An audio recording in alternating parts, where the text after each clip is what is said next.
ముందుగా మన మధ్య యేసుక్రీస్తు పుట్టుకలో ఆయన కాలానికి మన వైపు నుండి మనం ఏం అవగాహన తీసుకోబోతున్నాము అంటే మనం పరిశీలించాలి. సరే సైనికులందరూ కూడా గమనించారు. క్రీస్తు యొక్క పుట్టుకలో మన బైబిల్లో ప్రధాన ఆధారము ఏమిటి? క్రీస్తు యొక్క పుట్టుకకు మన బైబిల్లో ప్రధానమైన ఆధారము ఏమిటి అనేది మనం చూసుకున్నట్లయితే ఇక్కడ మనం జకర్యా గారిని తీసుకోబోతున్నాం. ఒకసారి మనం లూకాసు వార్త 1వ అధ్యాయము 7-8 వచనాలు మనము పరిశీలన చేస్తాం. జకర్యా గ్రంథము 1వ అధ్యాయము 7-8 వచనాలు. ఎలిజబెత్ గొడ్రాలైనందున మనకి పిల్లలు లేకపోతే మరియు వాళ్ళిద్దరూ బహుకాలను గడిచిన వృద్ధులై జకర్యా తన తరగతి క్రమము చొప్పున దేవుని ఎదుట యాజకత్వము జరిగించుచుండగా యాజక మర్యాద చొప్పున ప్రభువు ఆలయమునకు వెళ్ళి ధూపము వేయటకు అతనికి పంపవచ్చును. ఇక్కడ యేసు ప్రభువు వారి యొక్క పుట్టుకను మనము తెలుసుకోవాలి అంటే మొట్టమొదటిగా మనం తెలుసుకోవాల్సింది ఇక్కడ జకర్యా మనకి ఎవరు ముందుగా కనపడుతున్నాడు? జకర్యా గారు మనకి ముందుగా కనపడతా ఉన్నాడు. అయితే అసలు ఏంటి జకర్యా తరగతి అని మనం ఆలోచించినట్లయితే మనకి పాత నిబంధనలో కొన్ని విషయాలు అనేవి బయలుపరచబడతా ఉన్నాయి. జకర్యా గారు ఎవరి తరగతి, అసలు ఈ తరగతి అంటే ఏంటి అనేది మనం తెలుసుకునే ముందు జీవగ్రంథంలో నుండి కొన్ని విషయాలు పరిశీలన చేసుకున్నాం. దినవృత్తాంతములకు గ్రంథము, మొదటి దినవృత్తాంతముల గ్రంథము 24వ అధ్యాయాన్ని మనం పరిశీలన చేస్తున్నాం. మొదటి దినవృత్తాంతముల గ్రంథము 24వ అధ్యాయము 9-10 వచనాలు కనుక మనం చూసుకున్నట్లయితే 5వది వైద్యాలకు, 6వది వీరాములకు, 7వది హక్కోజులకు, 8వది అబియాము. ఇంకా 8వది అబియాము. అంటే ఇప్పుడు జకర్యా గారు ఎవరు నడిపించబోతులు పనిచేస్తా ఉన్నారు? అబియాము తరగతిలో జకర్యా గారు తన చొప్పున దేవుని యొక్క మందిరంలో ధూపము వేయడానికి ఆయన వచ్చారు. అసలు ఈ తరగతులన్నీ ఎవరు ఏర్పరుస్తున్నారు అంటే దావీదు గారు. దావీదు గారు ఇశ్రాయేలు జనాంగానికి దేవుని యొక్క మందిరములో సేవ చేయడానికి కొంతమంది ప్రజలు నియమించారు. అసలు ప్రజలకి ఎవరు అంటే యాజకులు ఉన్నారు. దాంట్లో యాజకులకి హెల్పర్స్ ఉన్నారు. అంటే యాజకులు సహాయం చేసే వాళ్ళు ఉన్నారు, మందిరాన్ని తుడిచే వాళ్ళు ఉన్నారు, పాత్రలు శుభ్రం చేసే వాళ్ళు ఉన్నారు, సంగీతాలు వాయిద్యాలు వాయించే వాళ్ళు ఉన్నారు. ఇలాగా ఎవరి తరగతి క్రమంలో ఆయన తరగతిని దావీదు గారు ఏర్పరిచారు. దావీదు గారు ఏర్పరిచిన తరగతులు మొత్తము 24 తరగతులు. అంటే 24 తరగతులు అంటే 24 యొక్క యాజకులు, యాజక వంతులు అనేవి మనకి ఇక్కడ జీవ గ్రంథంలో కనబడతాము. ఈ 24 వంతులు వచ్చినప్పుడు ఒక్కొక్క యాజకుడికి ఒక సంవత్సరానికి వచ్చేసి 2 సార్లు 2 వాహనాలు అనేది అవకాశం ఉంది. అంతేనండి. పైగా చెప్పాలండి, మీరు వాహనం అంటే నేను చెప్పే తప్పే ఉన్నాను. దాని ఏర్పరిచిన దాంట్లో ఈ 24 తరగతి, ఈ 24 తరగతులకి ఒక్కొక్క మనిషికి సంవత్సరానికి 2 వారాలు సేవ చేసే వంతు అనేది వస్తా ఉంటుంది. అర్థమవుతుందా? అర్థమవుతుందా?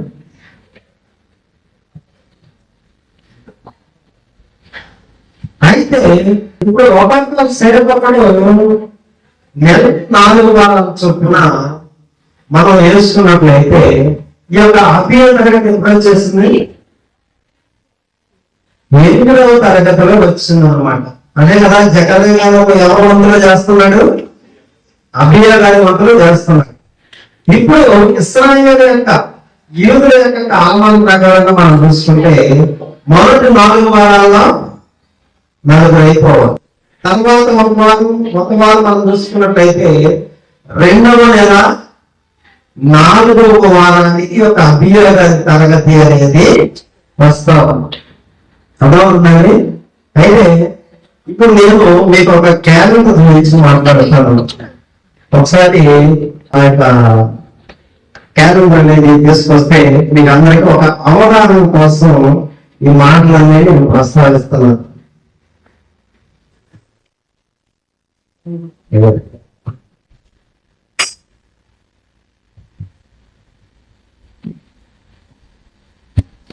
ఇక్కడ కనుక మనం చూసుకున్నట్లయితే జూయిష్ క్యాలెండర్ ప్రపంచ కాలమానం అంతా కూడా 2 రకాలుగా విభజించబడింది. ఒకటి సోలార్ సిస్టమ్, రెండవది లూనార్ సిస్టమ్. అంటే సూర్యుని ద్వారా లెక్క వేయబడిన దినములు, రెండవది చంద్రుని ద్వారా లెక్క వేయబడిన దినములు అన్నది మనం చెప్పుకోవచ్చు. అయితే సూర్యుని ద్వారా లెక్క వేయబడిన దినములు అనేది ఆ కాలంలో ఐగుప్తు ప్రధానంగా మేఘాలు పరిపాలిస్తున్న కాలంలో మనం చూస్తాము. దేవుడు ఎప్పుడైతే ఇశ్రాయేలుని ఐగుప్తు నుండి బయటకు తీసుకుని వచ్చాడో వాళ్ళకి మళ్ళా ప్రత్యేకంగా క్యాలెండర్ ఇచ్చాడు. అంతేనా? ప్రత్యేకంగా వాళ్ళకి ఒక క్యాలెండర్ ఇచ్చాడు. ఇది మనము నిర్గమకాండం 12వ అధ్యాయంలో మనం చూస్తూ ఉంటాం. ఈ నెల మీకు మొదటిది అంటాడు. అంటే ఎక్కడ నుండి ప్రారంభమవుతుంది అని మనం చూస్తున్నట్లయితే తండ్రి యెహోవా దేవుడు ఎప్పుడైతే ఇశ్రాయేలు జనాంగానికి కనపడుతుందా? ఎప్పుడైతే ఇశ్రాయేలు జనాంగానికి ఒక జూయిష్ క్యాలెండర్, అంటే మీరు ఈ నెల నుండి నా యొక్క నియామక కాలాలు చేయాలి అని చెప్తారో అక్కడ నుండి ఈ ఇశ్రాయేలు యొక్క క్యాలెండర్ అనేది ప్రారంభమవుతాం. ఇశ్రాయేలు క్యాలెండర్ ప్రారంభం ఏంటి అంటే ఇప్పుడు మనకి ఒక దినము అనేది ఎలా వస్తా ఉంది? మనకు ఒక దినము అనేది ఎలా ప్రారంభం అవుతుంది? రాత్రి 12 గంటల నుండి మనకి రాత్రి 12 గంటల వరకు మనకు ఒక దినం ప్రారంభం అవుతాం. కానీ దేవుని కాలమానము అలా లేదనమాట. సాయంత్రం 6 గంటల నుండి మళ్ళా తిరిగి సాయంత్రం 6 గంటల వరకు కూడా వాళ్ళ యొక్క కాలమానం ఉంటా ఉన్నారు. దాన్ని దేవుడు ఆదికాండంలో చెప్పాడు. అస్తమయములను ఉదయములను కలుగుగా ఒక దినమాయము అన్నాడు. అర్థమవుతుందండి? అస్తమయము నుంచి ఉదయం కలిగి మన అస్తమయము లోపు వాళ్ళకి ఏమైందంటే 6 to 6 అనేది వాళ్ళకి ఒక రోజు. దీన్ని ఈ యొక్క జూయిష్ క్యాలెండర్ వాళ్ళు ఎలా తీసుకున్నారు అని మనం చూసినట్లయితే లూనార్ సిస్టమ్ ద్వారా వాళ్ళు తీసుకున్నారు.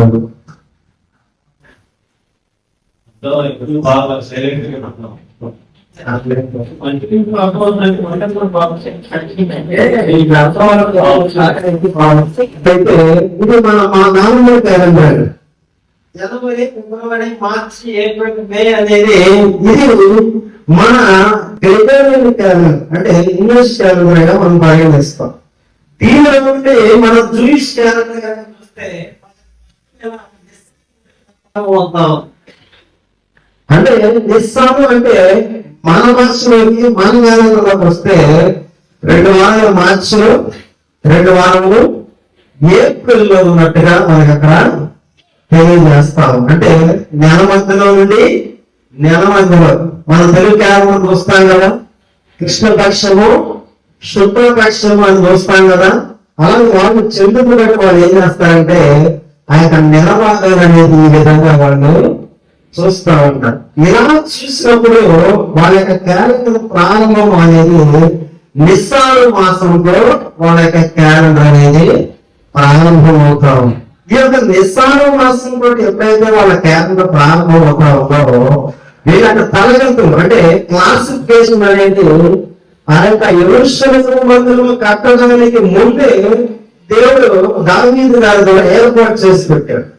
ఎప్పుడైతే యెరూషలేము మందిరము అనేది ప్రారంభం జరిగిందో సొలొమోను గారి ద్వారా ఈ యొక్క యెరూషలేము మందిరము అనేది ప్రారంభమైందో ప్రతి ఒక్క యాజకుడు కూడా అందులో తాను ప్రతిష్ఠ చేసుకున్నాడు.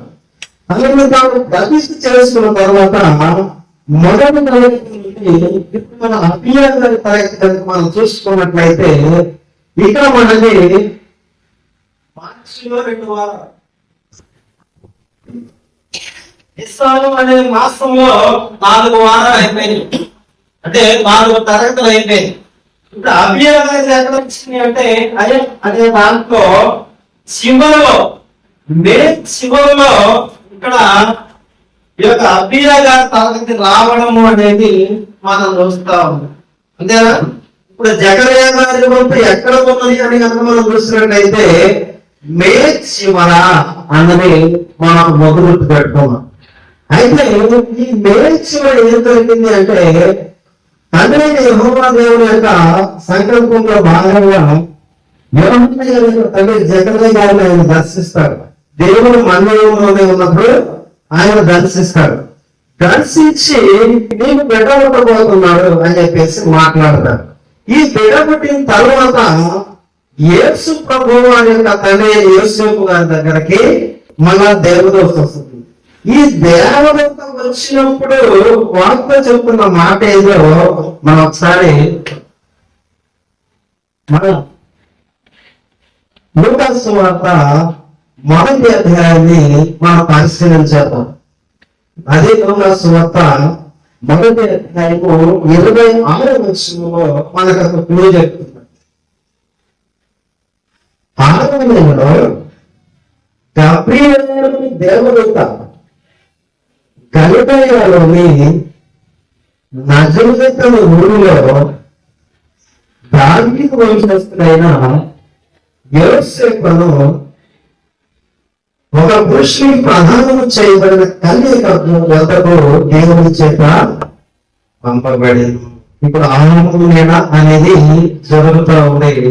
ఈ ఆరంభం నెల అనేది జరిగినప్పుడు ఏమైందంటే ఈ యొక్క మరియమ్మ గారి దగ్గరికి యోసేపు గారి యొక్క ప్రధానం చేయబడిన మరియమ్మ గారి దగ్గరికి దేవదూత అనేది వెళ్ళింది అనమాట. ఎప్పుడు 6వ నెల ఎప్పుడైతే జకర్యా గారిని దర్శించుతో జకర్యా గారిని దర్శించిన 6వ నెలకి యేసు ప్రభువు వారి యొక్క తల్లి వద్దకు వెళ్ళడము అనేది మనము చూస్తాం. వెళ్ళిన తర్వాత 34వ వచనంలో ఒక మాట చెప్పబడతాం. మరియు నీటి బంధువురాలు ఎలిసబెతు కూడా తన వృద్ధాప్యం ముందు ఒక కుమారుని కని గర్భము ధరించున్నది. గొడ్రాలని పడిన ఆమెకి ఇది 6వ మాసము. అంటే ఇక్కడ నుండి కనుక మనం చూసుకున్నట్లయితే ఒకవేళ మే చివరి కాకుండా జనవరి మొదటి నుంచి మనం నెలవు లెక్క మనకి కుదరదని మనం చూసుకుంటే June, July, August, September, October, June, July, August, September, October, November గా మనకి ఇక్కడ కనబడతా ఉంది. అంతేనా? 6 నెలలు అనేది ఏమో చెప్తుందంటే ఇక్కడ నవంబర్ నెల మనకి కనబడతా ఉంది. అయితే ఇక్కడ కనుక మనం ఆలోచన చేసుకుంటే ఈ జూయిష్ క్యాలెండర్ ప్రకారంగా మనం చూసుకున్నట్లయితే ఈ అక్టోబర్, నవంబర్ ప్రధానంగా దేంట్లో ఉన్నాయి?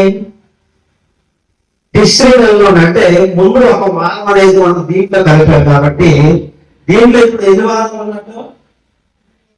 దీంట్లో 2 వారాలు ఉన్నాయి. ఈ 2 వారాల లెక్క మనం చూసుకున్నట్లయితే 6వ నెల అనేది మనం ఉదాహరణ చేసుకుంటే ఏ నెల వస్తుంది మనకి? అక్కడ టిష్రీ నెలలో కనబడ్డట్టుగా మనకి బైబిల్ అనేది తెలియజేస్తా ఉంది. ఒకసారి మనము ఇక్కడ నుండి లెక్కేసుకున్నాము. ఈ ప్రకారంగా చూసుకుంటేనేమో మనకి నవంబర్ అని అర్థమవుతుంది. లేదు మనము 2 వారాలు అంటే ఈ యొక్క మేలు మనం కలుపుకుంటేనేమో నవంబర్ మధ్యలో వస్తుంది. అంతేనా? అంటే నవంబర్ అనేది అక్కడ ఏ నెలగా మనకు కనపడుతుందంటే తిశ్రీ నెల అనేది మనకి అర్థమవుతా ఉంది. అయితే ఇక్కడ కనుక మనం చూసుకున్నట్లయితే ఎప్పుడైతే యేసుక్రీస్తు వారిని మన యొక్క మరియమ్మ గారిని ఆ దేవత సందర్శించిందో అక్కడి నుండి మన నెలలు మనం లెక్కేసుకున్నాం. జనరల్ గా డిసెంబరు, జనవరి, ఫిబ్రవరి, మార్చి, ఏప్రిల్, మే, జూన్, జూలై, ఆగస్ట్ అంటే 9 నెలలు. ఒక మగబిడ్డ తల్లి యొక్క శిష్యుని జన్మించడానికి పట్టే వ్యవధి అంతా 9 నెలలు. ఈ 9 నెలల్లో మనం తీసివేయాల్సిన లెక్క ఏంటంటే 21 days పీరియడ్ అనేది మనము తీసివేయాలి. ఎందుకంటే ఎప్పుడైతే ఆ యొక్క స్త్రీ గర్భంలో యేసు ప్రభువుకి రావడము అనేది జరిగిందో అక్కడ 21 days అనేది ఖచ్చితంగా లెక్కలో లేకుండా వెళ్తుంది. దాన్ని కేచింగ్ పీరియడ్ అంటారు. అంటే ప్రతి ఒక్కటి కూడా ప్రతిపత్తి వ్యవస్థ తయారు చేసుకోవడానికి ఒక మానవుడికి పట్టే సమయం ఎంత అంటే 21 రోజులు. ఈ 21 రోజులు తీసేస్తే మనకి ఇప్పుడు జనవరి నుంచి లెక్క అనేది మనకి కనబడతాం. అంతేనా? జనవరి, ఫిబ్రవరి, మార్చి, ఏప్రిల్, మే, జూన్, జూలై, ఆగస్టు, సెప్టెంబర్ వరకు ఇప్పుడు మనము ప్రవేశం చేస్తాం. అంటే మన లెక్కలు చెప్తున్నాను. ఈ సెప్టెంబర్ అనేది అక్కడ ఏ కాలాన్ని సూచిస్తా ఉన్నది అంటే తిశ్రీ అనే నెలని సూచిస్తా ఉంది. అంటే 7వ నెల తిశ్రీగా మనకి చెప్పబడతాం. అయితే మన కాలంలో చూస్తేనేమో సెప్టెంబర్ లో వస్తుంది. జూలై, సెప్టెంబర్ అంటే దానిలో 2 వారాలు, దీనిలో 2 వారాలుగా మనకి లేఖనాలు అనేవి తెలియజేస్తా ఉన్నారు. ఇలా తెలియజేసినప్పుడే మరి ప్రభువైన యేసు ప్రభువు వారు ఎప్పుడు పుట్టిండొచ్చు అనే దానికి మనము కొన్ని ఉదాహరణలు ఎక్కడ తెలుసుకుంటే అంటే ఎగ్జాక్ట్ గా 25 అని ఎవరు కన్ఫర్మ్ చేయలేదు. ఇవన్నీ మనకు రుజువు చేస్తుంది ఏంటంటే వికీపీడియాలో మనకి రుజువు చేస్తాం. కానీ యేసు వచ్చింది ఎప్పుడంగా అని మనం చూస్తే యోహాను గారి మాటలు మనం జీవగ్రంథం చూసినట్లయితే బైబిల్లో ప్రతి ఒక్క పండగ కూడా క్రీస్తు వారికి నెరవేర్పుగా ఉంది. అంతేనా? బైబిల్లో మొత్తం ఎన్ని పండుగలు ఉన్నాయి? 20 నియామక కాలాలు అయితే మొత్తం 7 పండుగలు అనేవి మనకి కనబడతాం. ఈ 7 పండుగలో మనకి లేవియా కాండము 23వ అధ్యాయంలో మనకు కనబడతా ఉన్నాయి. లేవియా కాండము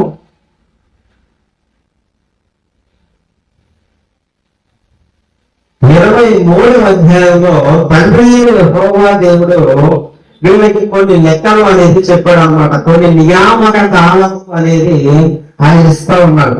మొదటి నుండి చివరి మనం చూడగలిగితే చివరి పర్వశాల పండగ వరకు కూడా యెహోవా నియామక కాలాలుగా మనకి కనబడతాం. అయితే తండ్రి యెహోవా దేవుడు అన్ని ప్రజల మధ్యలో నివాసం చేయడానికి రావాలి. అంతేనా? యేసు ప్రభు వారు మన మధ్యలోకి రావాలి అంటే అది కూడా బైబిల్ లేఖనం ప్రకారంగానే రావాలి. ఆయన మన మధ్యలో నివాసం చేశాడు అన్న అనడానికి రుజువు కావాలి. ఏంటది రుజువు అంటే యోహాను గారు మనకి చెప్తా ఉన్నారు. యోహాను సువార్త 1వ అధ్యాయము 14వ వచనంలో ఆయన వాక్యము శరీరధారి అయి కృపాశక్తి సంపూర్ణుడిగా మన మధ్యలో నిలిచింది. అంటే ఎప్పుడు తండ్రి యెహోవా దేవుడు ఇశ్రాయేలు మధ్యలో నివసిస్తాడు అంటే కేవలం అది పర్వశాల పండుగ నెరవేర్పులో మాత్రమే ఇది మనకి అర్థమవుతా ఉంది. ఆ యొక్క పర్వశాల పండుగ ఎప్పుడు అనేది మనం చూసుకున్నట్లయితే ఇందాక మనం చూసిన 7వ నెల తిశ్రీ అనే దాంట్లో ఈ యొక్క పర్వశాల పండుగ అనేది జరుగుతాం. నేను మీ మధ్యలో నివాసం చేయాలి అని చెప్పేసి దేవుడు చెప్పిన మాట మనకి అర్థం చేసుకోవాలి. అందుకే ప్రభువైన యేసు క్రీస్తు వారి గురించి మాట్లాడేటప్పుడు దేవుడి నివాసం మన మధ్యలోకి వచ్చిందా, లేదంటే ఆయన మన మధ్యలో పుట్టాడా అన్నది కూడా మనం ఆలోచన చేయాలి.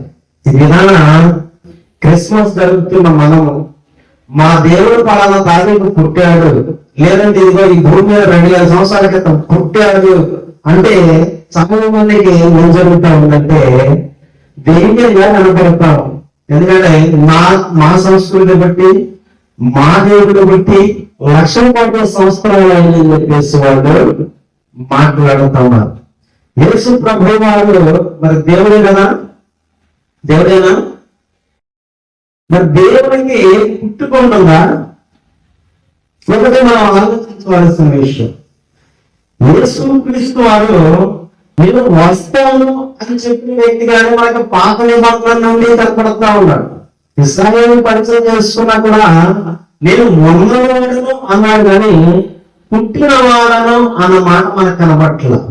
అయితే మనకి కన్ఫ్యూజ్ చేసే మాట ఏంటి అంటే దావీదు పట్టణంలో నేడు రక్షకుడు మీ కొరకు పుట్టి ఉన్నాడు అన్న మాట మనల్ని కన్ఫ్యూజ్ చేసే ఒక అంశం.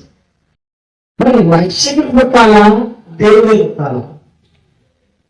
ఇది మనం ఆలోచన చేయాలి. ఎందుకంటే మనం చెప్తున్నాం మా దేవుడు పుట్టాడు అంటాం. దేవుడికి ఎంతో పుట్టిక మరణం లేవు అని చెప్పేసి శాస్త్రం కూడా చెప్తుంది, ప్రజలు కూడా కంఠపదంగా ఘోషిస్తా ఉన్నారు. ఒకవేళ పుట్టిన వాడైతే 2000 సంవత్సరాలు చెప్పి మన కారణాన్ని చెప్తాం. మరి 2000 సంవత్సరాలు అంటే దీన్ని మరి అందుకు చూస్తేనేమో నేను 1,00,000 సంవత్సరాల క్రితం ఉన్నవాళ్ళం అని చెప్పేసి మాట్లాడుతా ఉన్నారు. దీన్ని మనం ఎలా అర్థం చేసుకోవాలి అంటే దేవుని స్వరూపంలో దైవ భాగంలో కనుక మనం చూసినట్లయితే ప్రభువైన యేసు క్రీస్తు వారు అనేక పర్యాయాలు ఆయన శరీరానికి కారణం ముందు ఈ భూమి మీదకి వచ్చినట్టుగా మనకి చాలా లేఖనాల్లో మనకి సెలవిస్తా ఉంది.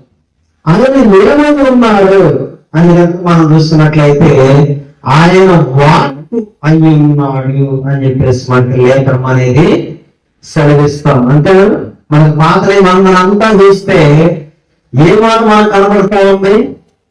యెహోవా వాక్కు నాకు ప్రత్యక్షమై ఇలాగూ సెలవిచ్చెను. ఎవరికి ప్రత్యక్షం అవుతుంది అంటే ఆదికాండము నుండి మన పితరులు ఎవరైతే ఉన్నారో ఆ పితరులకి వాక్కు ప్రత్యక్షం అవుతా ఉంది. అంటే ఆయన ఆకాశం నుండి పరలోకం నుండి భూమి మీదకి వస్తున్నారా అంటే ఖచ్చితంగా వచ్చిన వెళ్తున్న వ్యక్తి ఆయన, పుట్టిన వ్యక్తి కాదు. ఆయన నివాసం చేయడానికి మన దగ్గరికి రావలసిన వ్యక్తి. ఆయన పుట్టాడు అంటే అది మనల్ని మనం అవమానించుకున్నట్టు. ఎందుకంటే దేవుడికి పుట్టుక లేదు అన్నది మనం చాలా రూఢిగా నమ్మవలసిన విషయం. మానవుడైతే పుడతాడు కానీ దేవుడైతే పుట్టినవాడు కాదు, తనకు తానుగా ఆయన ఉన్నవాడు అనేది మనము అర్థం చేసుకోవాలి. అయితే ఇప్పుడు ఆయన యొక్క రూపం ఏమిటి అని కనుక మనం చూస్తే యోహాను సువార్త 1వ అధ్యాయము 1వ వచనము మనకు ఒక మాట తెలియజేస్తాం. ఆదియందు వాక్యముండెను, వాక్యము దేవుని వద్ద ఉండెను, వాక్యము దేవుడై ఉండెను. ఇక్కడ మనం అర్థం చేసుకోవాల్సిన అంశము ఆదియందు వాక్యం ఉంటే ఆ వాక్యము దేవుని వద్ద ఉంటే ఎప్పుడు దేవుడైన యోహాను గారు చెప్పిన తర్వాత దేవుడైన వాక్యం, వాక్యము దేవుడై ఉండేను అని చెప్పాడు అన్నాడు ఆయన. మరి మనకి కొత్త దేవుడు 2000 సంవత్సరాల క్రితం వచ్చాడా? ఒకసారి ఆలోచన చేయండి. ఎందుకంటే మనం ఏదైతే తప్ప ఆలోచనతో మనం ముందుకు పెడతా ఉన్నామో అవన్నీ బైబిల్ నన్ను కొట్టివేయబడతాం. అన్ని అడుగుతున్నారు మనల్ని ఈ రోజు, మీ దేవుడు పుట్టాడంటగా.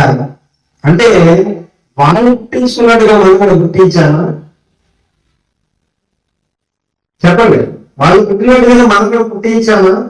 ఒకవేళ మనం కూడా పుట్టిస్తే మనకు ఏమవుతుంది? కల్పితం అయిపోతాము. ఎందుకంటే ఆయన 2000 సంవత్సరాల క్రితం వచ్చినది కాదు. ఆదిలోకి ఉన్నప్పుడే ఆయన ఏమై ఉన్నాడు అంటే దేవుని యొక్క వాక్కై ఉన్నాడు, దేవుని యొక్క స్వరమై ఉన్నాడు. ఇంకా మనం ఆయన రూపాలను కనుక మనం చూడాలి అంటే ఇశ్రాయేలు జనాంగం ఎప్పుడైతే అరణ్యంలో ప్రయాణం వెళ్తా ఉన్నారో వాళ్ళ చుట్టూ ఆయన ఏ విధంగా ఉన్నాడు? పగలేమో మేఘస్తంభంగా ఉన్నాడండి. ఆ మేఘస్తంభం ఎవరు? దేవుని వాక్యమే. రాత్రి ఏమో అగ్నిస్తంభంగా ఉన్నాడంట. ఆ అగ్ని ఎవరు? దేవుని యొక్క వాక్యమే. ఈ వాక్యమే తన రూపాన్ని తను మార్చుకుంటూ వెళ్తా ఉంది. అదే మనకి యోహాను గారు అంటా ఉన్నాము, ఆయన వాక్యము శరీరధారి అయినది అని చెప్పేసి మాట్లాడతాం. అంటే ఇప్పుడు యేసు ప్రభువు వారు ఆల్రెడీ ఉన్నవాడేనా? ఉన్నవాడు. అయితే ఆయన ఎలా ఉన్నాడు అంటే వాక్కు రూపంలో ఉన్నాడు, మేఘస్తంభం రూపంలో ఉన్నాడు, అగ్నిస్తంభం రూపంలో ఉన్నాడు. ఇంకా ఇశ్రాయేలుకి వాటర్ కావలసినప్పుడు, నీరు కావలసినప్పుడు ఆయన వెంబడించిన బండగా కూడా ఎవరున్నారు?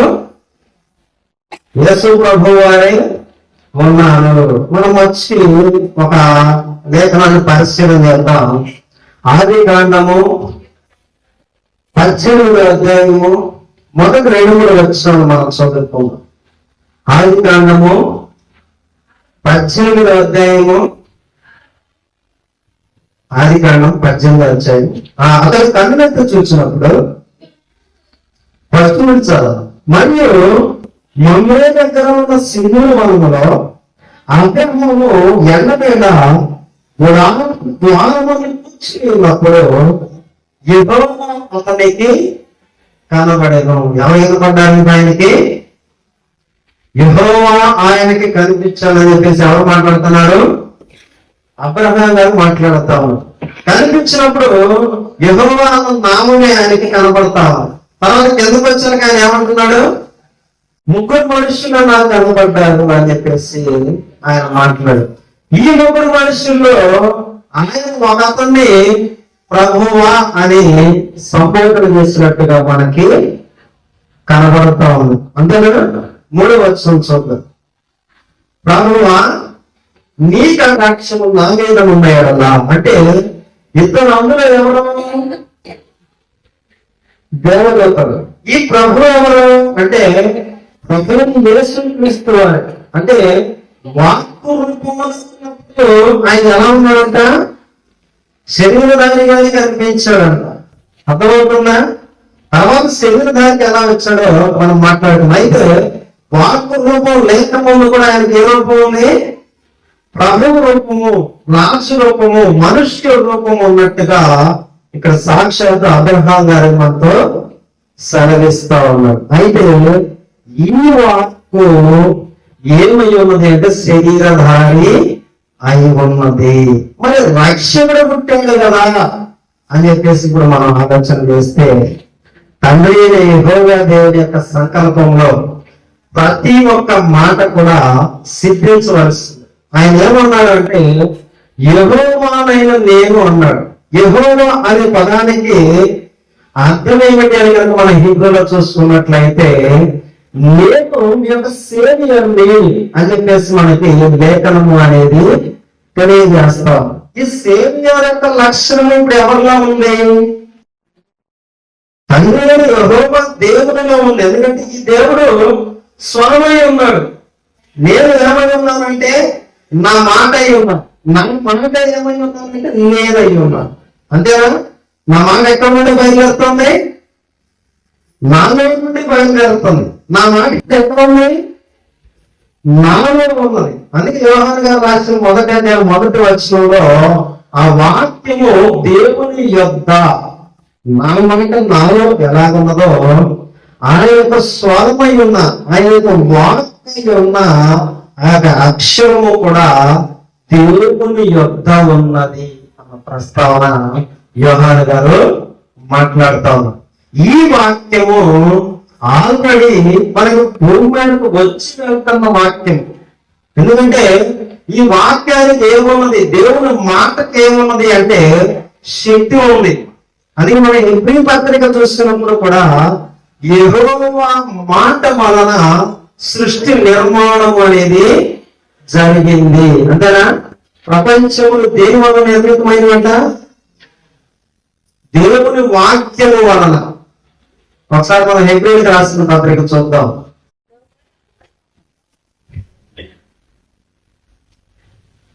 హెబ్రీయులకు రాసిన పత్రిక మనం కనుక చూసుకున్నట్లయితే ఈయన ప్రపంచముల గురించి మాట్లాడుతూ ఉన్నాడు.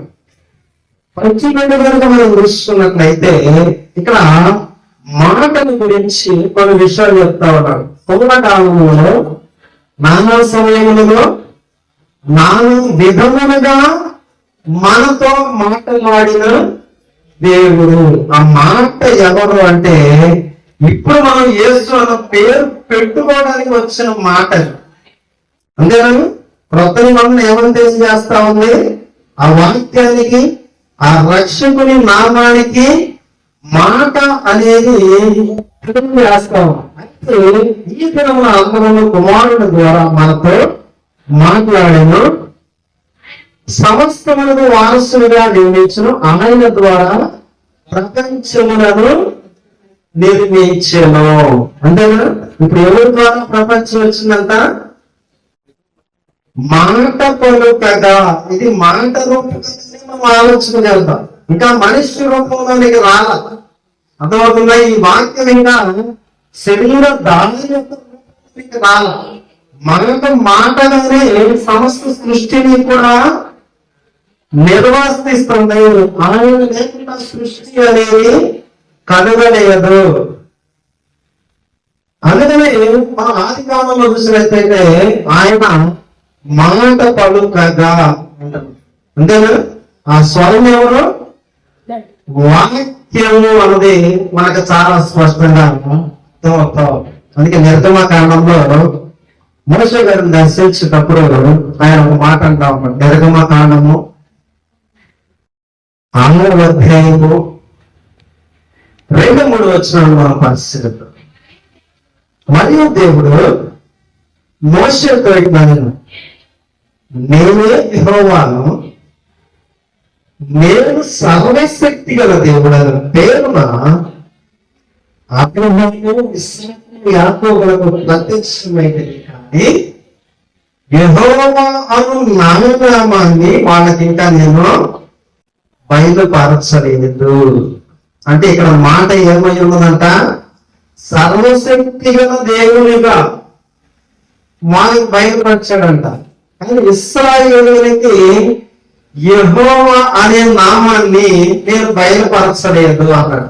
అంటే యెహోవా నామం ఏమైంది? ఇప్పుడు నేను ఇంకా వాళ్ళని రక్షించలేదు, వాళ్ళని నేను దర్శించలేదు, నా శక్తిని నేను వాళ్ళకి చూపించలేదు, నా మాట యొక్క అధికారాన్ని నేను వాళ్ళకి చూపించలేదు. ఇప్పుడు నేను చూపిస్తున్నాను. అంటే యెహోవా అనే నామము ఏమైనదంటే రక్షణకి గుర్తుగా ఉంది. ఇది జాగ్రత్తగా మీరు పరిశీలించాలి. యెహోవా నామము రక్షకుని నామము అయితే యాహ్వే అని చెప్పేసి మనం హీబ్రూలో మాట్లాడుకుంటాం. ఈ యాహ్వే నామము దేనికి కారణం అని అంటే ఈశ్వా, మనం గ్రీక్ లో మాట్లాడుకుంటున్నాం కదా, యేషువా, మెస్సయ్య, మెస్సయ్య అంటే మాట్లాడుకుంటున్నాం కదా. ఈ మెస్సయ్యకి ఈ వర్డ్ అనేది ట్రాన్స్ఫర్ కావాలి. రక్షకుని నామము నీకు నాకు పరిచయం చేయాలి. పరిచయం చేయాల్సిన క్రమంలోనే ఆయన ఏమన్నాడంటే రక్షకుడు పుట్టాడు. అంటే శరీరము గురించి ఆయన మాట్లాడుతున్నాం. మనం చాలా స్పష్టంగా అర్థం చేసుకోవాలి. ఒకసారి మనము అదే ఆది కాండము 11వ అధ్యాయం కనుక మనం చూసుకున్నట్లయితే ఇక్కడ బబులోను గోపురం కట్టాలి, బాబులోను గోపురం కట్టాలని చెప్పేసి వీళ్ళంతా మాట్లాడుకుంటారు. వీళ్ళు మాట్లాడుకున్నప్పుడు అసలు ఏ రూపంలో ఆయన భూమి మీదకి వచ్చాడో మనకు చాలా స్పష్టంగా అర్థమవుతాం. 4వ వచనం నుండి చదువుకుందాం. మరియు వారు మనము భూమి అంతా చెదిరిపోకుండా ఒక పట్టణము ఆకాశం వంటి శిఖరముగా ఒక గోపురమును కట్టుకొని పేరు సంపాదించుకోవాలని రంగాన్ని మాటలాడుతుండగా యెహోవా నరుల కుమారులు కట్టిన పట్టణము గోపురమును చూడ దిగి వచ్చెను. ఎవరొచ్చారంట? యెహోవా నరుల కుమారులు కట్టిన పట్టణాన్ని చూడటానికి యెహోవా వచ్చాడు అని చెప్పేసి మనకి ఇక్కడ తెలియజేస్తాము. ఆయన ఏం మాట్లాడుతున్నాడంటే, ఇదిగో జనము ఒకటి, వారికి అందరికీ భాష ఒకటి, వారు ఈ పని ఆరంభించి ఉన్నారు. ఇక మీదట వారు చేయవచ్చు, ఏ పని చేయకుండా వారికి ఆటంకం ఏమీ ఉండదు.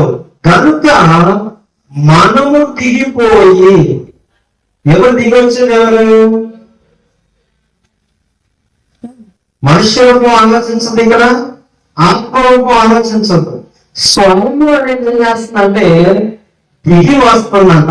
అది మాట్లాడుకుంటున్న మాట మనము అంటే ఆ బహుళత్వములోనే, యెహోవా దేవుని యొక్క బహుళత్వములోనే ఆయన స్వరము చెప్తున్న మాట ఏంటంటే, మనము దిగిపోయి వారిలో ఒకరి మాట ఒకరికి తెలియకుండా వారి భాషను అక్కడ నేను తారుమారు చేద్దాము. అంటే ఈ భాష చేసిందంట, ఈ మాట చేసిందంట, ఈ స్వరము చేసింది. అంటే వారి స్వరము చేసేసింది. నువ్వు మాట్లాడే మాట నీకు అర్థం కావట్లేదు, నేను మాట్లాడేది నాకు అర్థం కావట్లేదు. వీళ్ళంతా ఏదో ఒక తెగగా ఉన్నారే అని చెప్పేసి ఒకరికొకరు ఆలోచన చేస్తా ఉన్నారు అన్నమాట. భాష తారుమారు అవుతున్నాయి. చెప్తున్న లాంగ్వేజ్ అనేది వాళ్ళకి అర్థం కాని రీతిలో. అప్పుడే వాళ్ళు అందరూ ఏమనుకున్నారు? మన జనం ఒకటే, మన భాష ఒకటే. కానీ ఎప్పుడైతే ఆయన యొక్క వాక్యం అనేది భూమి మీద దిగి వచ్చిందో, వారి యొక్క భాషని, వారి యొక్క మాటని కన్ఫ్యూజ్ చేసేసినట్టుగా మనము చూస్తాము. ఆ కన్ఫ్యూజ్ చేసిన యెహోవా యాహ్వే అంటే రక్షణ అనే నామానికి గుర్తు. అప్పటి వరకు ప్రపంచంలో ఏం లేదంటే రక్షణ లేదు, రక్షించే రక్తము లేదు, రక్షకుడు లేదు. కాబట్టి ఆ యొక్క పదము మనకి ఏం చెప్తుందంటే రక్షకుడు నీ కొరకు పుట్టి ఉన్నాడు. అంటే దేవుని యొక్క ఆలోచనలో మానవుని రక్షించాలి అనే కార్యక్రమంలో రక్షకుడు అనే పదము దేవుని యొక్క సొత్తులో నుండి ఒక భాగం, అది దేవుని యొక్క లక్షణంలో నుండి ఒక భాగం. అది అంతకాలము దేవుని మీదకి రావడాన్ని పుట్టాడు అని చెప్పేసి మనము మాట్లాడుకుంటాం. కానీ ప్రభు యేసుక్రీస్తు వారు ఎప్పుడు వచ్చాడు, ఎలా వచ్చాడు అంటే మనకి గలతీ పత్రికలో ఒక మాట చెప్పబడతా ఉంది. గలతీ రాసిన పత్రిక 4వ అధ్యాయం 4వ వచనం ఒకసారి చదవండి. గలతీ రాసిన పత్రిక 4వ అధ్యాయము 4వ వచనం. కర్మము పరిపూర్ణమైనప్పుడు దేవుడు తన కుమారుడిని పంపాను. కుమారుడు అంటే మన మళ్ళీ ఆయన కన్నాడు, నేను నిన్ను కలిగి ఉన్నాను అన్న మాట కూడా మాట్లాడేసుకుంటారు. అంతేనా? ఇశ్రాయేలు నా జ్యేష్ఠ కుమారుడు అన్నాడు. ఇశ్రాయేలు దేవుడు కన్నాడా? నేను పరిశుద్ధపరచాడు. అంటే యాకోబుని ఎప్పుడైతే ఇశ్రాయేలుగా మార్చాడు, ఇశ్రాయేల్ అంటే పరిశుద్ధపరిచి దేవునికి నిబంధన జనము అనేది నాకు ఎప్పుడు అర్థం. ఇశ్రాయేల్ అంటే ఇష్ అంటేనేమో ఇష్టమైన ప్రజలు, షిన్ అంటేనేమో వాళ్ళందరూ నేను పరిశుద్ధపరుస్తున్నాను, వీడు నా నిబంధనకి రేష్ నా ఆలోచన గుర్తుగా ఉన్నారు. ఎందుకంటే నేను దేవుడు, దేవుడి యొక్క నిబంధన ప్రజలు ఆయన శుద్ధి చేసి తనకి ఇష్టమైన ప్రజలుగా చేసుకోవటమే ఇశ్రాయేల్. అంటే వాళ్ళు ఎవరయ్యారు అంటే దేవుని ప్రజ అయ్యారు. అంతేనా? అనగా దేవుని కుమారుడు చెప్పేసి మనకు లోకాసు వార్తలో మనం చదువుతున్నాం. దేవుడు నిజంగానే ఆయనకు భక్తి ఇచ్చాడు. అంటే తన స్వరూపంలో తన పోలికలో పుట్టించిన కారణాన ఆదాము గారు ఏమయ్యారు? దేవుని కుమారుడు అయ్యాడు. ఈ విషయాన్ని మనం అర్థం చేసుకుంటే ఇప్పుడు ఈ పుట్టుక అనేది ఎలా జరిగింది అంటే తన యొక్క నామంలో భాగమైన తన యొక్క రక్షణ నామాన్ని భూమిలోని ఒక గర్భంలోని ఒక శరీరంలోనికి ఆయన ప్రవేశపెట్టాడు అన్నది మనం ఆలోచించాలి. హెబ్రీయులకు రాసిన పత్రిక 10వ అధ్యాయం కనుక మనం చూస్తే ఈ విషయం మనకు అర్థమవుతాం. హెబ్రీయులకు రాసిన పత్రిక 10వ అధ్యాయము 5వ వచనం. కాబట్టి ఆయన పాపములను తీసివేయ అసాధ్యము. కాబట్టి ఆయన లోకమును ప్రవేశించినప్పుడు ఈలాగు చెబుతున్నాడు, బలియు అర్పణను నీవు కోరలేదు కానీ నా శరీరము అమర్చితివి. ఇదంతా గ్రంథంలో ప్రభు యేసుక్రీస్తు వారు. ఇది చదివిన తర్వాత ఈ యొక్క లేఖనము మీ ఇంట్లో నెరవేరింది అని చెప్పేసి ఆయన గ్రంథం చుట్టూ చుట్టేసి వాళ్ళకి ఇచ్చేస్తాడు. ఏదో వాక్యం చేశాడు, నాకు శరీరాన్ని ఇచ్చాడని చెప్పేశాడు. దీన్ని ఎంతటితో క్లోజ్ చేశాడు ఏంటంటే ఆ వాక్యము క్రీస్తు వారిలో నెరవేర్పుగా ఉన్నాడు. ఎలాగంటే ఇలా మనం చెప్పుకున్నాం, ఆయన భూమి మీదకి దిగి వస్తున్నాడు. ఈ దిగి వచ్చినప్పుడు ఇప్పుడు ఒక కార్యక్రమం ఉంది. ఆయన తన ప్రజలందరినీ రక్షించాలి అన్నప్పుడు ఆయన నిర్దోషమైన రక్తమైన శరీరము కావాలి. ఈ శరీరము ఎవరు ప్రిపేర్ చేశారు అంటే మరియమ్మ గారిని పరిశుద్ధాత్మ దేవుడు ప్రిపేర్ చేశారు. ఎలాగా అంటే ఉదాహరణకు మనం ఆలోచన చేస్తున్నట్లయితే ఒక ల్యాబ్ లో మనం ఏదైనా ఒక ఇంజక్షన్ చేయాలనుకుంటే, ఉదాహరణకు మనకే ఒక ఇంజక్షన్ చేయాలనుకోండి, అక్కడ ఏముంటాయంటే ఫారెన్ పార్టికల్స్ అనేవి ఉంటాయి. అంటే గాలి వ్యాపించి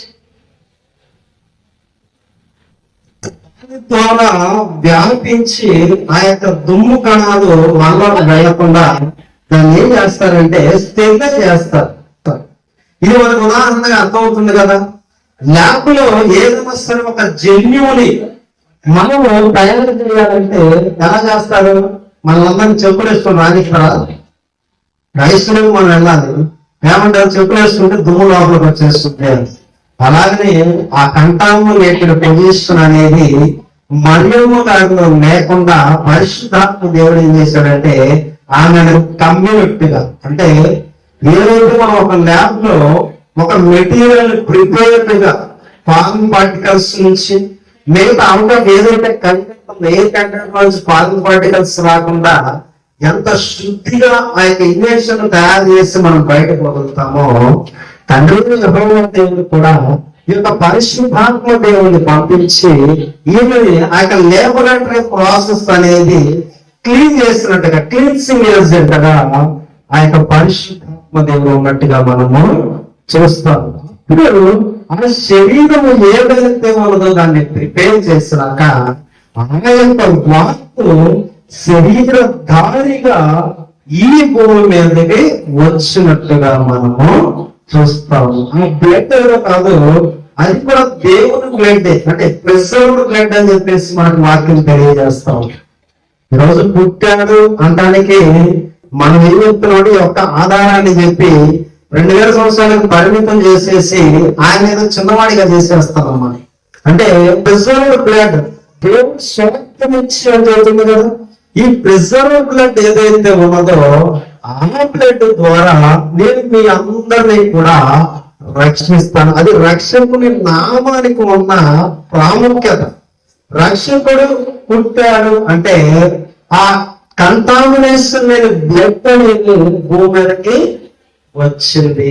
ఇప్పుడు ఆ నిర్దోష రక్తము ద్వారా నీ యొక్క పాపాలు నా యొక్క పాపాలు కడగబడతా ఉన్నాయి అన్న మాట చెప్పడానికి అక్కడ వాడారు.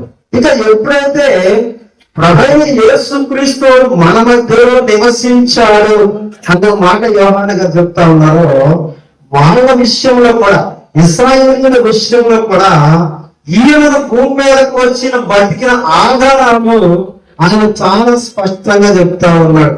కృపా సత్య సంపూర్ణతగా మన మధ్యలో ఆయన నివసించాడు. ఇది పండుగ నెరవేర్పు అన్నమాట. కుడాల పండుగ యొక్క నెరవేర్పు ఏంటంటే వీళ్ళ మధ్యలోనికి దేవుడు రావాలి. ఆ దేవుడు రావాలి అంటే వీళ్ళందరూ కూడా చాలా పరిశుద్ధులుగా ఉన్నారు. ఆ పరిశుద్ధ రక్తం చేత కలగబడి ఉన్నారు. ఎందుకంటే పాపం ఒక చోట పరిశుద్ధత ఉండలేదు కనుక ఆయన పరిశుద్ధ అనేది దేవుడు భూమి మీదకి పంపించిన విధానమే పుట్టటము. ఇశ్రాయేలు సంగతి చెప్పాం కదా, ఈ యొక్క ఇశ్రాయేలుని ఆయన శుద్ధీకరించాడు, అంటే అగ్నితో దహించాడు. దహించిన తర్వాత వాళ్ళు ఏమయ్యారంటే శుద్ధ సువర్ణంగా మారారు.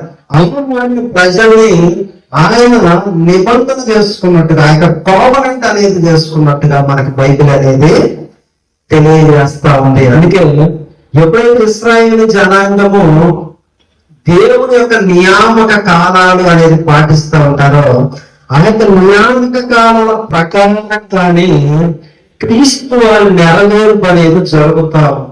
విడిగా ఎక్కడ కూడా జరగదు. ఎందుకంటే వాళ్ళు ఏదైనా సరే లేఖనాన్ని వాళ్ళు ఫాలో కావాలి అంటే ఆ లేఖనము మా మధ్యలో జరిగిందా లేదా అన్నది ఇద్దరు సాక్షులు కావాలి. ఆ ఇద్దరు సాక్షులు ఎవరు అంటే లేఖనమే.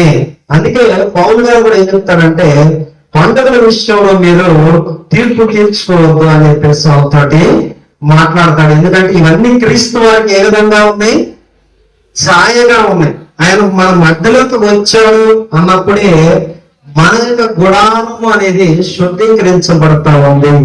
మీతో నేను కూడా నివాసం చేస్తా ఉన్నాను అన్న ఇంటిమేషన్ ఇవ్వడానికే ఆయన ఖచ్చితంగా ఆ యొక్క టిష్రీ అంటే 7వ నెలలో ఆయన పుట్టాడు. ఇంకా మనం ఆలోచించేది ఎలా ఉంటుంది అంటే మనం వికీపీడియా చేస్తాం, చరిత్ర కావాలన్నీ మనం చదువుతాం. అయితే అవన్నీ మన జీవ గ్రంథంలో మనకు రుజువులుగా మనకి కనబడట్లేదు. కానీ ఇక్కడ మనం చూస్తే లేవియ కాండము 23వ అధ్యాయం ప్రకారంగా వాళ్ళకున్న 7 పండుగల్లో ప్రభువైన యేసు క్రీస్తు వారే ఛాయగా మనకి కనబడతా ఉన్నాడు. ఆయన పండుగల దినములలోనే వారి మధ్యకు వచ్చాడు అన్న సాక్ష్యము మనకు యోహాను గారు బోధిస్తా ఉన్నాడు. పౌలు గారు కూడా అదే చెప్తున్నాడు, పండుగల్లో మీరు తీర్పు తీర్చుకోవద్దు అన్న మాటను కూడా పౌలు గారు మాట్లాడుతూ ఉన్నాడు. వాస్తవానికి మనం ప్రకటించాల్సింది ఒక దినాన్ని కాదు, మనం ప్రకటించాల్సిన రక్షకుడిని. ఆయన మన మధ్యలోకి వచ్చాడు, నిర్దోషమైన రక్తము మనకు అర్పించాడు. దాని ద్వారా ఈ రోజు మనము ఆయన యొక్క సంఘాన్ని కడుతున్నాము, ఆయన యొక్క రాజ్యాన్ని మనం విస్తరింప చేస్తా ఉన్నాం. కానీ ఈ దినాన మన పరిస్థితి ఎలా ఉందంటే మనం ఇంకా దినాల మొహం చూస్తా ఉన్నాం, రోజులకి వెళ్ళి చూస్తా ఉన్నాం. ఈ రోజు మంచిదని, ఈ రోజు చెడ్డదని, లేదంటే ఈ రోజు పలానా భర్త అని, ఈ రోజు పలానా డెత్ అని మనం చూస్తున్నాం. కానీ పరిశుద్ధ గ్రంథంలో ప్రతి ఒక్కటి కూడా క్రీస్తు వారికి నెరవేర్పుగా మనకి కనబడతా ఉంది. ఇవన్నీ కూడా మనకి ఈ యొక్క అభియా తరగతి గురించి తెలుసుకుంటే మనకు అర్థమవుతుంది. ఎందుకంటే ఈ యొక్క అభియా తరగతి అయిపోయిన తర్వాత ఈ యొక్క సొలొమోను మందిరంలో నెలకి 24,000 మంది, అంటే వారానికి 6,000 మంది సేవ చేసే వాళ్ళు ఉంటారు. ఈ 6,000 మంది సేవ చేసి మళ్ళా తిరిగి వాళ్ళ స్వస్థలానికి వెళ్ళిపోతారు. మళ్ళా ఎప్పుడైతే తమ వంతు వస్తుందో ఆ యొక్క వంతు ప్రకారంగా వీళ్ళు సేవ అనేది మళ్ళా చేస్తా ఉంటారు. ఇవన్నీ మనం ఆ దినవృత్తాంతాలు మొదటి గ్రంథము 24వ అధ్యాయం నుండి 29-30వ అధ్యాయాల దాకా మనం చూస్తే మొత్తం ఇదే విషయాలు మనకి ప్రస్తావన అనేది జరుగుతాం. ఎందుకంటే దావీదు గారు మందిరం కట్టక ముందే ఈ యొక్క జనాలు అనేది నియమించాడు, యాజకులు నియమించాడు, సంగీతం వాయించే వాళ్ళు నియమించాడు. ప్రతి ఒక్కటి యాజకులకు మన హెల్పర్ కూడా, వీళ్ళందరినీ కూడా నియమించినట్టుగా మనకి లేఖనాలు అనేవి తెలియజేస్తాము. ఎందుకు ఈ ఆజ్ఞ కాదు మరి ఎవరు? అసలు యాజకుడా, రాజా? బైబిల్ జీవ గ్రంథంలో 4 అభియాలు ఉన్నారు. ఈ 4 అభియాల్లో ఒక ఆయన రెహబాము పుట్టినైనా, ఒక ఆయన యెరోబాము పుట్టినైనా. మళ్ళీ ఆ అభియాన్ని తీసుకొచ్చి మనం ఇక్కడ కలుపుకోకూడదు. మనకి రాజుల మొదటి గ్రంథం చూస్తే ఈ యొక్క రెహబాము గారి గురించి, ఈ యొక్క యెరోబాముల గురించి మనకు కనబడతాము. ఇక సమూయేలు గారి కుమారుడు కూడా అభియ ఉన్నట్టుగా మనము చూస్తాము. ఒకసారి మనం ఆయన అభియాని కంపేర్ చేసుకున్నాం. రాజుల మొదటి గ్రంథము 14వ అధ్యాయం కనుక మనం చూసుకున్నట్లయితే ఇక్కడ కూడా మనకు అభియాలు కనపడతారు. రాజుల మొదటి గ్రంథము 14వ అధ్యాయం. ఆ కాలంలో యెరోబాము కుమారుడైన అబీయా, ఇక్కడ ఎవరు కనపడుతున్నారు? యెరోబాము కుమారుడైన అబీయా కనపడతారు.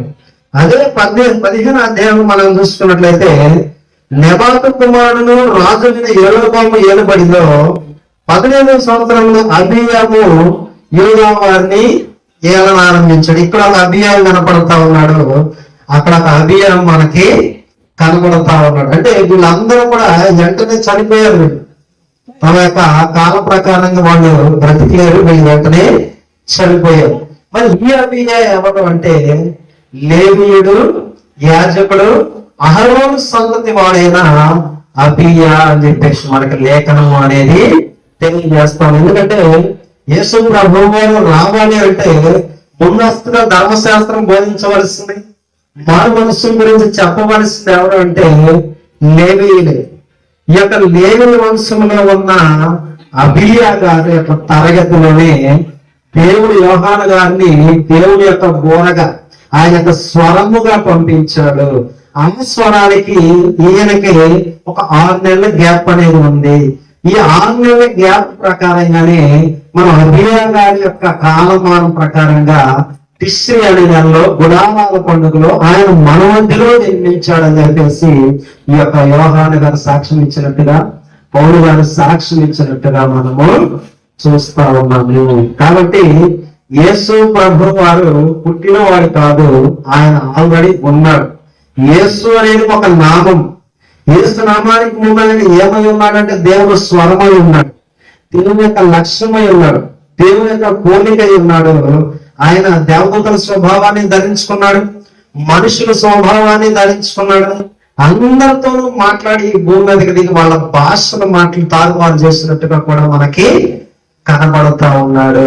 కాబట్టి ఆయన వచ్చినప్పుడు ఏం జరిగింది అంటే మరియమ్మ గారి గర్భంలో ఒక శరీర అమరిక అనేది దేవుడి చేశాడు. ఆ శరీరం ఏమైందంటే ఈ భూమి మీదకి వచ్చి మనందరి కోసము ఆ యొక్క శరీరంలో ఉన్న రక్తాన్ని, నిరపరాధ రక్తాన్ని మన కొరకు చిందించినట్టుగా మనకి లేఖనం అనేది తెలియజేస్తా ఉంది. కాబట్టి ఇప్పుడు కూడా మనం అవివేకంగా పుట్టాడు అన్న మాటను మనము చెప్పకుండా, ఆయన కాదు పుట్టింది, రక్షకుని నామము భూమి మీదకి పంపబడింది ఆ యొక్క 2000 సంవత్సరాల క్రితము. ఆ యొక్క 33వ సంవత్సరాల్లో క్రీస్తు ప్రభువు వారు తన రక్తాన్ని అంతటినీ చిందించి మనల్ని దాసత్వం నుండి విడిపించి స్వతంత్రులుగా చేసి దేవుని యొక్క రాజ్యానికి మనల్ని వారసులుగా చేశాడు. ఈ విషయాలు మనం జాగ్రత్తగా గమనించుకోవాలి. ఈ విషయాల గురించి మనము ఆలోచన చేయాలి. అనాలోచితంగా ఈ రోజు మనం ఏం చేస్తున్నామంటే మనమే సెల్ఫ్ కౌంటర్ అనేది చేసుకుంటున్నాం. అంటే ఆయన పుట్టాడు, ఎప్పుడు పుట్టాడంటే 2000 సంవత్సరాల క్రితం పుట్టాడు. మరి 2000 సంవత్సరాల క్రితం పుట్టిన నీకు దేవుడు అయితే మరి 1,00,000 సంవత్సరాల క్రితం పుట్టిన మా సంస్కృతి, మా దేవుళ్ళు మరి మాకేంటి, మీకంటే ముందే మేము ఉన్నాము అన్న మాటలు కూడా వాళ్ళు మాట్లాడుతున్నారు. కాబట్టి వాళ్ళకి అవకాశం ఇవ్వకూడదు. అంటే మనం ఏం చెప్పాలి? ఆయన ఉన్నవాడు, అనువాడు. మోషే అదే చెప్పి పంపించింది, నా యెహోవా నామాన్ని నేను వాళ్ళకి ఇంకా పరిచయం చేయలేదు. కాబట్టి నువ్వు వాళ్ళకి ఏం చెప్తావంటే నేను మొన్నవాడును అనువాడును అని చెప్పు అని చెప్పేసి ఆ యాహ్వే నామాన్ని పరిచయం చేయటాడు. రక్షకుల నామాన్ని పరిచయం చేయడానికి ఈ రోజు మోషే గారిని పంపించినట్టుగా ప్రభువైన యేసుక్రీస్తు వారు కూడా శరీరాన్ని మర్చి మన కొరకు పంపించాడు. అందుకని పుట్టటము అనేది ఒక పరిశుద్ధ రక్తము, ఒక క్లీనింగ్. అంటే క్లీనింగ్ ప్రాసెస్ ఎలా ఉంటుంది అంటే ఆ యొక్క స్టెరిలైజేషన్ పద్ధతిని పరిశుద్ధాత్మ దేవుడు ద్వారా జరిగించి దేవుడు ఆయన్ని ఈ లోకానికి పంపించాడు. శరీరాన్ని అమర్చాడు, పరిశుద్ధాత్మ దేవుడు ఆమెను కమ్ముకున్నాడు. కమ్మినప్పుడు ఆమె పూర్తిగా స్టెరైల్ అయిపోయిన తర్వాత ఆ యొక్క దేహంలోనికి ఈ వాక్యము శరీరధారిగా ప్రవేశం జరిగింది. అక్కడ నుండి ఆయన రక్తాన్ని చెల్లించాడు, మనలో నుండి కూడా విమోచించాడు. ఆయన యొక్క నామముల యొక్క ప్రాముఖ్యత అనేది మనము చాలా స్పష్టంగా తెలుసుకోకపోతే మనమే అవమానాల పాలవుతాం, మనమే నిందల పాలవుతాం. కాబట్టి ఆయన ఉన్నవాడుగా మనం జ్ఞాపకం చేసుకోవాలి, ఉన్నవాడుగానే మనం ఆయన్ని ఆరాధించాలి. కాబట్టి శ్రద్ధగా ఉన్న మీ అందరికీ కూడా నా యొక్క వందనాలు. అలాగే అవకాశం ఇచ్చిన మరి ఎంపీఎస్ గారికి, స్థానిక సంఘ కాపరిగా పనిచేస్తున్న పౌరు గారికి, అలాగనే నా తోటి సహోదరులందరికీ కూడా నా యొక్క వందనాలు అనేవి తెలియజేసుకుంటూ ఉన్నాను.